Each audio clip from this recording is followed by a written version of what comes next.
Okay, we are going to cover the endocrine system. So this is Unit 11.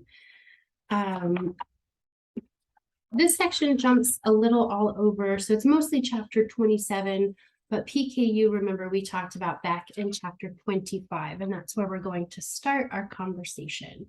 So PKU is usually something that we diagnose in that infant period. It is one of the things that shows up on our newborn screen. Essentially, what's happening here is the body does not have the ability to break down that phenylalanine into tyrosine, and we start to see some of these clinical manifestations in our children. Failure to thrive is very common.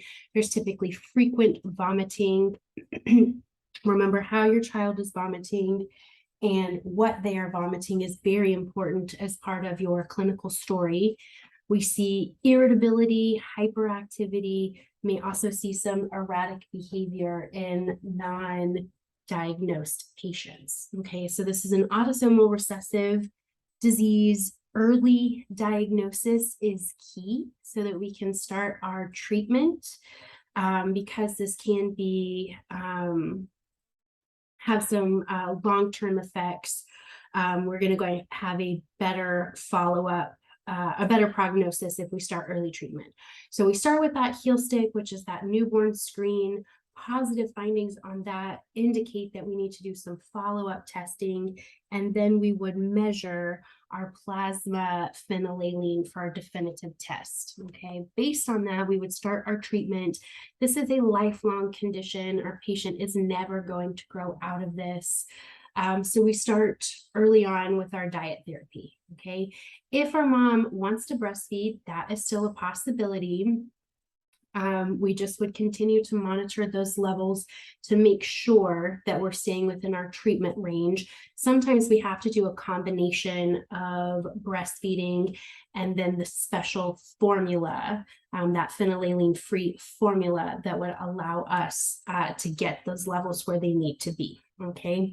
Once we start feeding our child, we have to look at eliminating meats, eggs, and dairy products, since those are all high in phenylalanine. So we would focus mostly on a vegetarian type of life. We also need to supplement that tyrosine if we're still not able to keep our levels where we want. Lifelong close monitoring of those levels is going to be required, okay? Failure to treat PKU early can lead to long-term cognitive impairment. So it is very important that our parent understands the need to, one, follow up with a potentially positive case, and then to also go through the necessary dietary changes, okay? All right, then we're going to talk about precocious puberty. So what precocious means is just kind of early interest, really is how we could define that word. So what we're looking at is an early onset of puberty, okay? So we see the manifestations that we associate with sexual development or puberty occur before the age of 9 in boys and 8 in girls. This can be related to some congenital anomalies that occur, can also be secondary to a CNS trauma if there was a bad head injury, for example, or it could be idiopathic, meaning we have no idea what caused it, okay? So manifestations, of course, we're going to see pubic axillary hair. Early on, we may see those voice behavior changes, acne, breast development, or menarche, which is her first period, or penile enlargement. So all of those early signs that puberty is occurring, okay? So our treatment, depending on the overall need of treatment, it may not be indicated, really determines where that family puts value on this diagnosis and how much it is affecting the child, okay? So we may not do anything, right? We may provide that luteinizing hormone releasing hormone injections. Those would be monthly injections. And we would just keep providing those until it was an appropriate time for puberty to actually start. So that would just prevent puberty from continuing on. Lots of family education and support here. We want to keep peers the same in their chronological age, even if they're not looking as that same age. A lot of times when it comes down to, are we going to treat or we're not, it really depends on how it's affecting that child developmentally, okay? With juvenile hypothyroidism, this is one of our most common endocrine problems that we see in children, and we can actually have congenital hypothyroidism where we're born with it. This would be one of those things, again, that we would see on the newborn screen and can lead to long-term decreased mental capacity. So again, something that we would want to diagnose sooner rather than later. If those levels aren't greatly affecting that child, we may not see that until later in life, such as 1 to 2 years of age, even if it was congenital, just because the needs of that child hadn't yet exceeded the availability, okay? For acquired hypothyroidism, it can be secondary to a disease process, or it can be secondary to treatment. For example, if our patient had thyroid cancer and we had to remove that thyroid, there's a thyroidectomy, we may see chronic low levels of thyroid hormone that would need to be replaced. All right, so here are our symptoms, same as we see in the adult. The intolerance to cold, you may see a receding hairline. You also often see that facial or eyelid edema, which sometimes can make the eyes look a little buggy. Patient may complain of extreme fatigue. There may be some anorexia that leads to some weight loss. You may see some brittle nails or dry hair. In our female patients, you may see some changes in their menstruation if they had already gone through puberty. Some of our late clinical manifestations, we see that subnormal temperature. Remember, our body is going to attempt to correct as much as it possibly can. We may see some bradycardia, some weight gain, decreased level of consciousness, thickened skin, cardiac complications. All of those would be signs of that we would need to do something very quickly. Okay, so going back just a little bit, our treatment, of course, we're going to replace the thyroid hormone. We will have to monitor those levels very closely. Okay, if this was congenital hypothyroidism and we were providing this for our baby, because we want to give it on an empty stomach, the safest way to give this is going to be to give that medication in just a little bit of milk, whether it's breast milk or formula first, before we start the feed, to ensure that the baby takes that medication, and then we could follow up with the full feed, whether that was a breastfeed or through the bottle, okay? And then we're going to continue to monitor those levels. Often we have to monitor a lot in the beginning until we get into our safe treatment window, and then we can scale back on how often we're measuring, okay? Now we're going to move on to diabetes mellitus.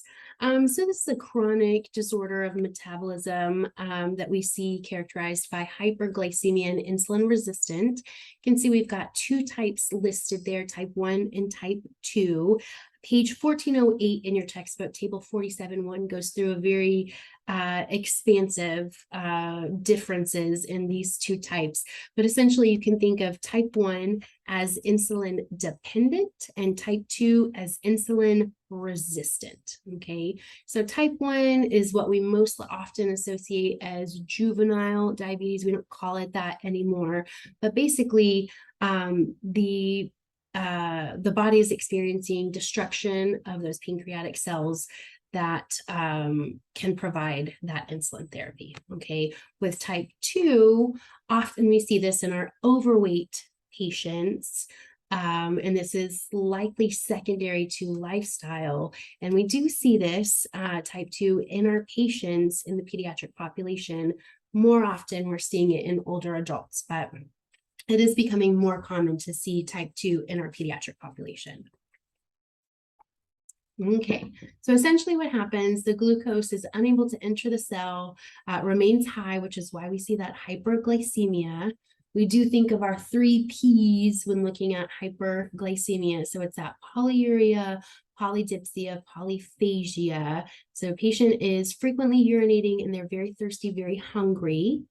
Often what sets off the first diagnosis or that diagnostic pathway for a patient with type 1 is an experience of DKA, all right? They get hospitalized, and that is when they learn that they have type 1 diabetes, okay? Because our body is going to use ketones when there's no availability for glucose. All right, so for our diagnostics here, fasting glucose over 126, a random glucose of over 200 with signs of diabetes, or an A1C over 6.5.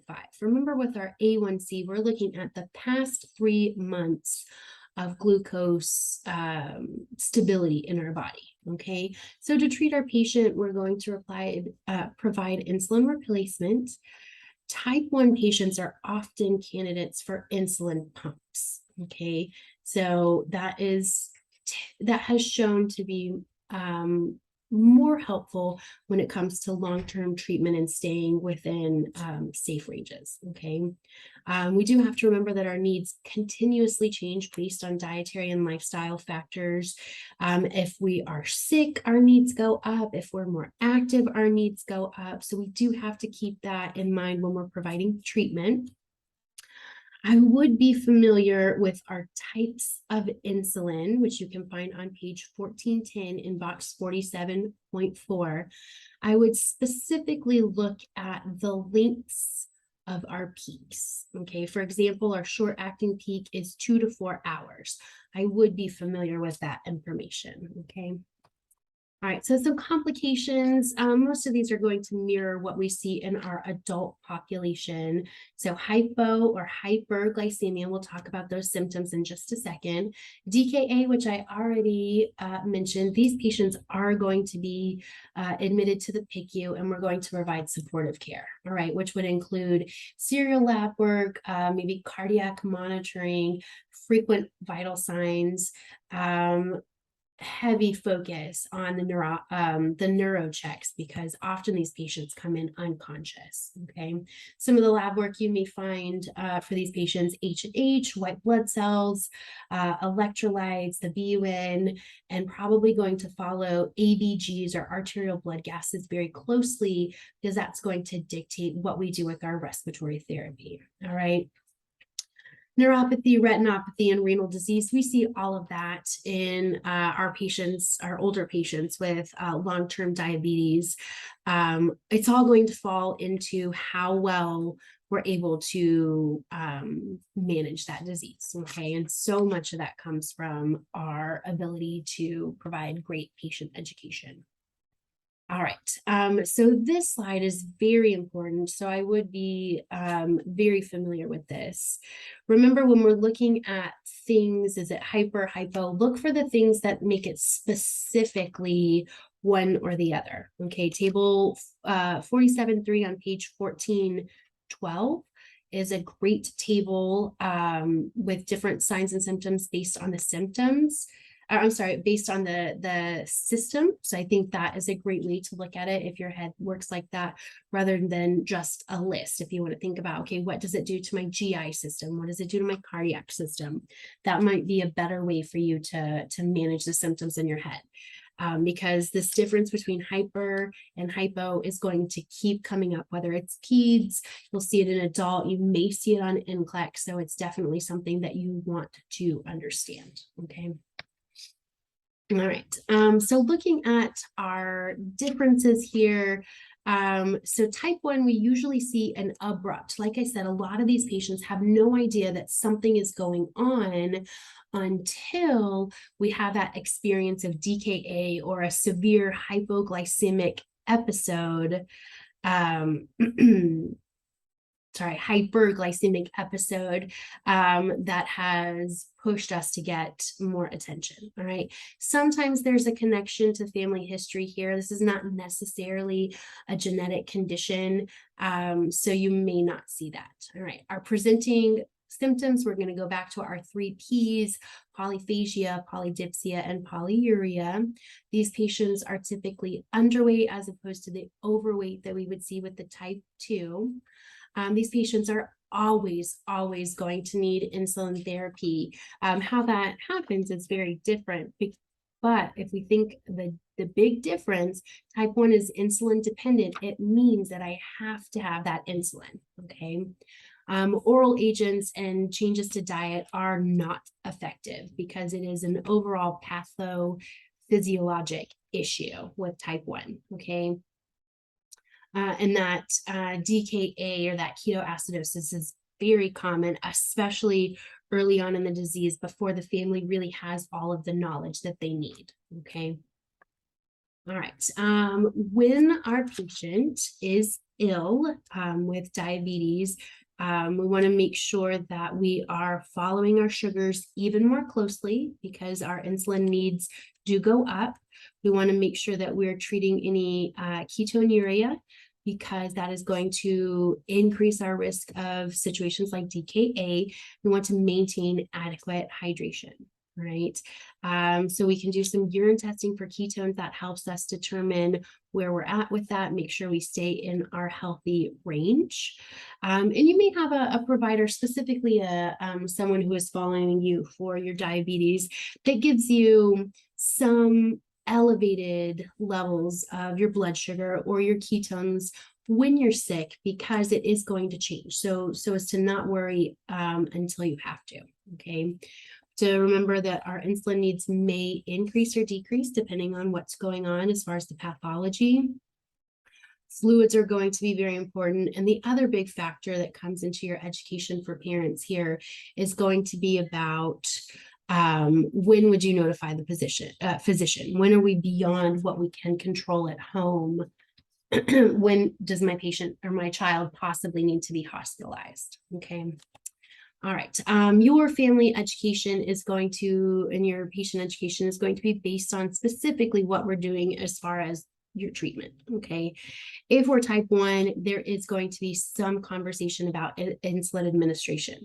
We do have to take into consideration the developmental age of our child. What are they physically, I'm sorry, not physically, what are they emotionally and mentally able to take care of on their own? If our diagnosis of diabetes comes very early on, the parents obviously are going to be much more hands-on, especially in those early stages, as far as monitoring our blood sugar and providing our insulin, okay? When our children are of school age, we also have to loop in the school nurse and school administration to make sure everyone is aware of what those child's needs are from a treatment standpoint and what he may need as far as keeping him safe, okay? Dietary changes must happen. When we look at which families or which patients have the least likely recurrence of DKA or hospitalization related to their diabetes, it's typically the families that make changes as a whole unit, okay? It's not just that I know my child needs to eat this way, so he has his meals and the rest of the family has ours, because it's really hard to get a child to make those changes.